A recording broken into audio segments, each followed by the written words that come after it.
Some viewers may find the following video disturbing. Viewer discretion is advised. Welcome everyone.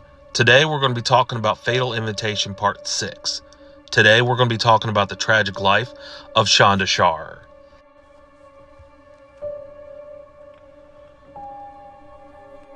After Tony Lawrence and Hope Rippey would leave the house, Stephen Shar would ask his daughter, Shanda, who was at the door. And Shanda would just lie to her father and say, "Oh, nobody, it was just some friends from Hazelwood."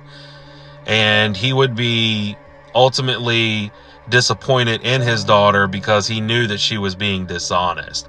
Because as she opened the door, he overheard the girls asking to speak to Shanda Shar. And if they were actually friends from her school, they would know she was Shanda Shar. So Jackie Voigt would later recall and say that Stephen was actually really disappointed that his daughter had actually lied to him. Now, after Shanda had told both Hope Rippey and Tony Lawrence that she couldn't exactly go with them at that point in time because she had a party to go to, the girls would return back to the car, and it said that once they would tell Melinda that she couldn't come until later, it is said that Melinda would just be immediately furious because they couldn't get Shanda to get to the car. But Lori Tackett, trying to de-escalate the situation, would tell Melinda it's okay. She said she would join us if we came back around midnight. So let's just try to blow some steam until we can come back and get her. So Lori would actually drive the three other girls over to Louisville, Kentucky. And there they would actually go to a punk rock concert by the band called Sunspring. And this concert would actually be at Auburn Skate Park near Interstate 65. And it said while at this rock concert, it said that Hope Rippey and Tony Lawrence would quickly lose interest in the show. And they would actually walk out into the parking lot and they would lure some boys over to Lori Tackett's car and engage in some sexual activities inside her car. Now, after the show had ended, the rest of the girls would go back to Lori's car where they would start making their way back to Stephen Shar's place. While they were driving on the way, Melinda Lovelace would pull her knife out again and would quickly say, "I can't wait to kill Shanda Shar with this." To which this would get the attention of Hope Rippey and Tony Lawrence. Because, as I'd said before, they were not aware of what the plans were by the time they were picked up, or so they say. But they would still arrive at Stephen Shar's place on 12:30 on July 11th, 1992. Now, when they arrived at 12:30 at Stephen Shar's residence, this time around, Hope Rippey would actually refuse to get out of the car to get Shanda. And it's mainly because of the fact, I guess, how Melinda Lovelace was acting. As in the beginning, when she pulled the knife out, she would say that she could not wait to kill Shanda Shar with the knife. But as soon as she would see the expression on Hope Rippey's face, she would quickly recant and say, "Oh, I'm just going to scare her with the knife." But by the time they got to the house, she would refuse to go to the house and retrieve Shanda. So at this point, Lori Tackett and Tony Lawrence would actually get out of the car and go up to the house and start pounding on the windows to get Shanda's attention. It said at the time that they started tapping on the windows that Shanda would be sitting in the living room watching television while her father and his wife would be asleep in bed. And Shanda would get up, she would look out the window and see that it was Lori Tackett and Tony Lawrence, and she would open up the door and talk to them. And they would say that Amanda Harvin was still at Witch's Castle and she wanted to come with them to come tag along.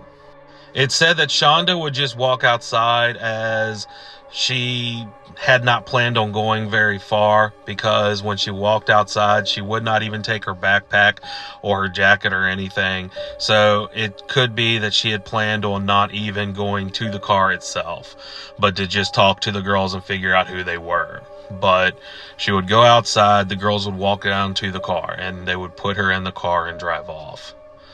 This would be the very last time that she ever walked outside of her father's house. The morning of January 11th would seem like any other morning. That is, for everyone except for Stephen Shar. He would wake up early that morning and he would begin walking to the kitchen to fix breakfast for Shanda and his wife. And he would quickly realize that Shanda was nowhere near the house. And he would begin calling out for his daughter, and he realized that she wasn't in her room, she wasn't in the living room. So he quickly began to get really worried, with good reason. And he would also realize that in the living room, she had left her jacket and her backpack, and it was really unlike Shanda to do this.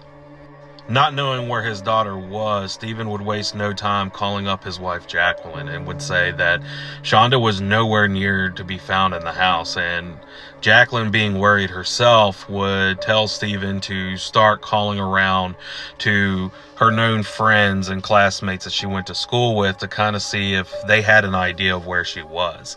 So Stephen would get off the phone and he would quickly begin phoning up different friends and classmates and teachers, and just to kind of see if anyone had any idea of where his daughter was. And unfortunately, none of her classmates or known friends knew where Shanda was, which would make Stephen and Jacqueline grow even more terrified. Now, by 2 p.m., Jacqueline and Stephen were becoming increasingly worried, with good reason, and they would decide that it was about time that they make a trip to the New Albany Police Department and report their daughter missing.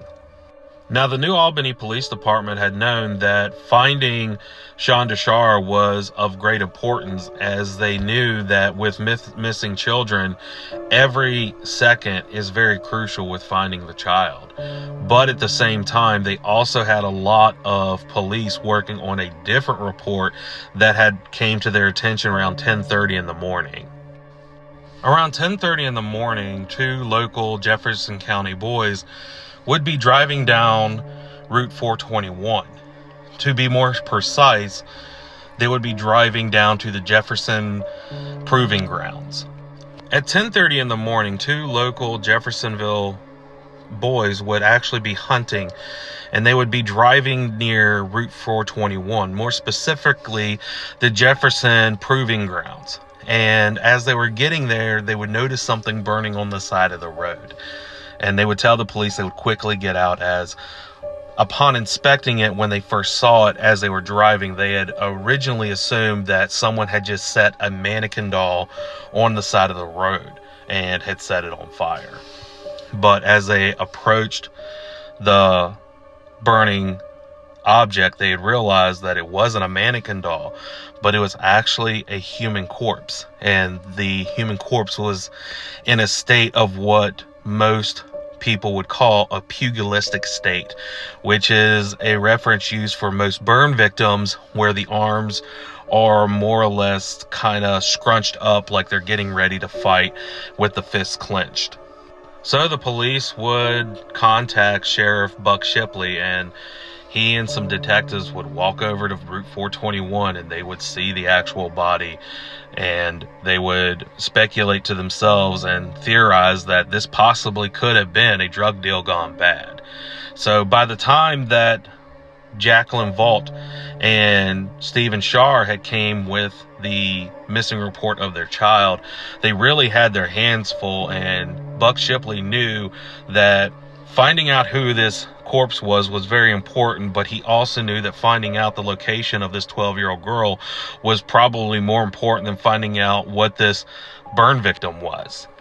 Buck Shipley would actually be telling the police to kind of go through records and start doing dental comparisons and checking dental records just to see if the dentures from this corpse actually matched anybody in their database.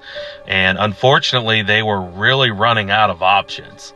And if that wasn't bad enough, the police would get another report, but this time it would be 2 hysterical teenagers. These girls would arrive to the police station at 8:30 p.m. in hysterics, and they would tell the police that they were a witness to something completely horrible. And they would tell the police that they had been witnesses to not only the abduction, the torture, and the sexual assault and murder of a 12-year-old girl. And these teenagers would be none other than 15-year-old Tony Lawrence and Hope Rippey.